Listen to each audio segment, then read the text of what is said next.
Bismillahirrahmanirrahim. Assalamualaikum warahmatullahi wabarakatuh. Innal hamdalillah nahmaduhu wa nasta'inuhu wa nastaghfiruh wa na'udzu billahi min shururi anfusina wa min sayyiati a'malina may yahdihillahu fala mudhillalah wa may yudlilhu fala hadiyalah. Asyhadu an la ilaha illallah wa asyhadu anna Muhammadar Rasulullah. Pertama, marilah kita panjatkan puji syukur kehadirat Allah Subhanahu wa taala yang telah melimpahkan rahmat, hidayah serta inayahnya kepada kita semua. Tak lupa sholawat serta salam tetap tercurahkan kepada junjungan Nabi besar kita, Nabi Muhammad SAW. Yang terhormat Bapak Sukirman selaku pengampu mata kuliah pengantar teknologi informasi serta teman-teman yang berbahagia. Pada kesempatan kali ini, kami dari kelompok 10 akan mempresentasikan hasil diskusi kami.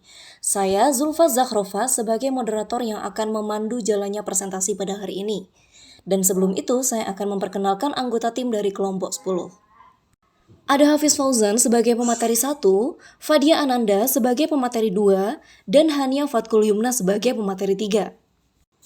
Presentasi kali ini bertemakan tentang manfaat IT dalam bidang pendidikan agama Islam. Di masa pandemi seperti ini, keadaan memaksa kita semua untuk bergantung pada teknologi. Maka dari itu, penting untuk kita memahami apa saja peran IT dalam bidang pendidikan. Tanpa menunggu lagi, langsung saja kita menuju pemateri 1 yang akan menjelaskan latar belakang dan pengertian IT dalam bidang pendidikan agama Islam. Kepada Kak Hafiz Fauzan, dipersilakan. Terima kasih kepada moderator yang sudah memberikan saya kesempatan untuk menjelaskan mengenai pemanfaatan teknologi informatika di dalam bidang pendidikan agama Islam. Nah, nggak usah basa-basi, langsung saja kita menuju latar belakang. Yang pertama, Islam adalah agama yang sesuai dengan fitrah manusia. Maka syariat bukan saja mendorong manusia untuk mempelajari sains dan teknologi, guna membangun peradaban dan mengatur umat ke arah yang benar, selamat dunia, lebih-lebih selamat di akhirat. Pendidikan sifatnya umum bagi umat manusia di bumi. Pendidikan tidak akan terlepas dari segala kegiatan manusia. Mendidik berarti memelihara atau memberi latihan mengenai akhlak dan kecerdasan. Dari pengertian ini, dapat beberapa hal yang menghubungkan dengan pendidikan. Kurikulum pendidikan agama Islam menentukan jenis dan kualitas pendidikan yang memungkinkan lulusan memiliki wawasan yang global dan pengembangan kurikulum proses tanpa akhir yang dilakukan. Untuk menyikapi perkembangan teknologi informatika dan komunikasi yang sangat pesat tersebut, diperlukan adanya sumber daya yang handal. Sehingga negara tidak hanya menjadi penikmat teknologi, tapi bisa juga pencipta teknologi. Perubahan teknologi dan informasi telah mendorong terjadinya perubahan, terutama di bidang pendidikan itu sendiri, yang melahirkan konsep e-learning. Belajar tidak selamanya membutuhkan hal yang konkret, baik dalam konsep maupun fakta. Namun, perlu diingat, peran multimedia tidak akan terlihat apabila penggunaannya tidak sejalan dengan esensi tujuan pengajaran yang telah dirumuskan. Teknologi dapat meningkatkan kualitas pendidikan apabila digunakan secara bijak untuk pendidikan dan latihan, dan memiliki arti penting bagi kesejahteraan ekonomi. Sehingga pada makalah kali ini akan menjelaskan mengenai pemanfaatan teknologi informasi pada pendidikan agama Islam. 2, yakni rumusan masalah. Yang pertama, apa yang dimaksud dengan informasi teknologi dalam pendidikan agama Islam? 2. Apa peran IT dalam bidang pendidikan agama Islam? 3. Apa manfaat dari diterapkannya IT dalam bidang pendidikan agama Islam? 4. Apa dampak positif dan negatif dari penggunaan IT di bidang pendidikan agama Islam? 5. Apa contoh platform yang digunakan dalam pembelajaran? Yang ketiga, pengertian IT dalam pendidikan agama Islam. Teknologi informasi adalah suatu istilah umum yang menjelaskan teknologi apapun yang membantu manusia dalam membuat, mengubah, menyimpan, mengkomunikasikan, dan menyebarkan informasi. Di zaman revolusi 4.0 ini yang mana diidentikan dengan kecanggihan teknologi, sehingga berbagai sektor mencoba dalam mengembangkan kemampuan di bidang teknologi tersebut. Bidang pendidikan misalnya, bidang pendidikan yang berfokus pada sistem pendidikan Islam menggunakan berbagai macam manfaat daripada kecanggihan teknologi. E-learning adalah salah satunya. E-learning adalah suatu konsep pendidikan yang memanfaatkan teknologi informasi dalam proses belajar mengajar. Contoh, di antaranya Ruang Guru, Zenius, elearningindonesia.com, Psikologi, dan Open Learning. Terima kasih. Sekian dari saya. Selanjutnya kepada moderator. Baik, terima kasih Kak Hafiz Fauzan atas pemaparan materinya. Setelah ini kita akan lanjut pada pemateri 2 yang akan menjelaskan terkait peranan dan manfaat IT dalam bidang pendidikan agama Islam.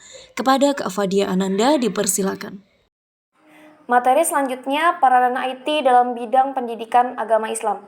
Peranan teknologi informasi di bidang pendidikan agama Islam tidak dapat dihindarkan lagi. Misalnya, tidak mungkin lagi mengecek jumlah siswa yang hadir mengikuti pelajaran dari tahun ke tahun hanya dengan catatan di buku tahunan saja. Demikian juga hasil nilai siswa yang diperoleh selama mengikuti pendidikan hanya mengandalkan buku nilai guru, leger sekolah, atau buku induk sekolah.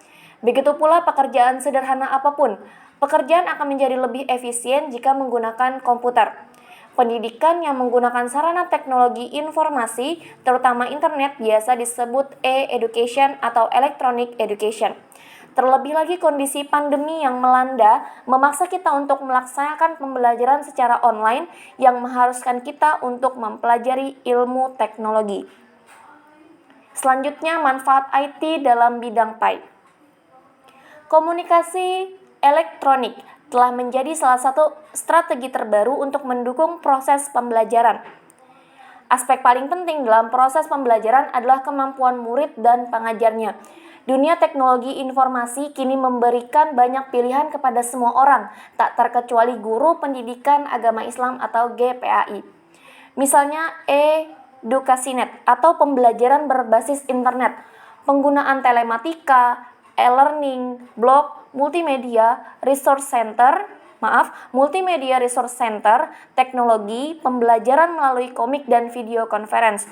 Ada beberapa contoh pemanfaatan teknologi yang dapat dimanfaatkan dalam pembelajaran PAI.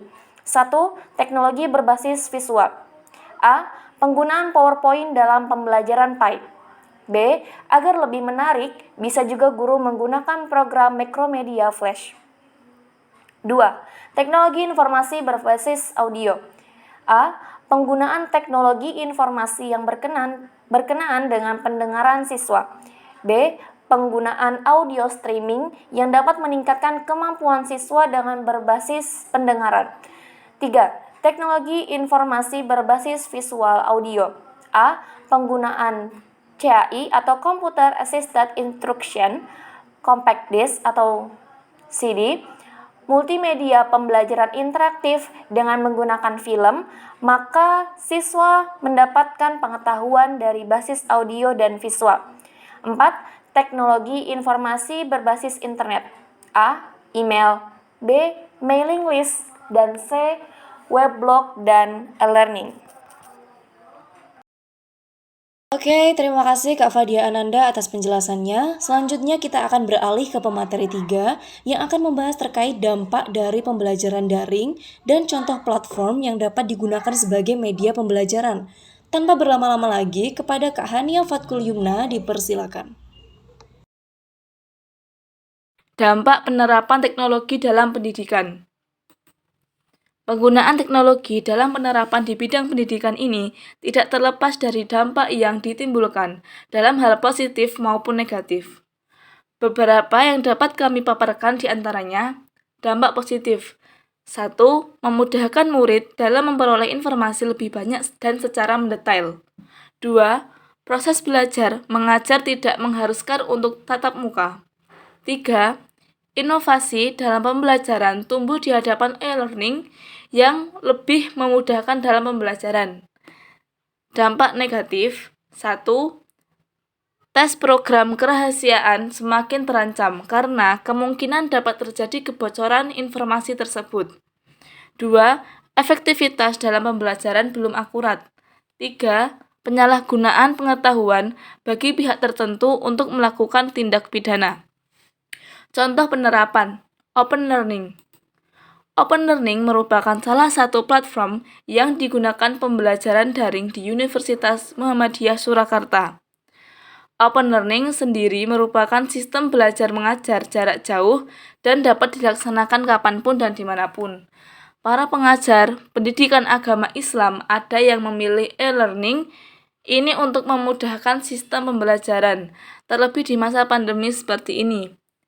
Para pengajar dan mahasiswa pendidikan agama Islam merasa terbantu dengan sistem ini karena dapat selalu menjalankan pembelajaran walaupun terbatasnya sistem tatap muka.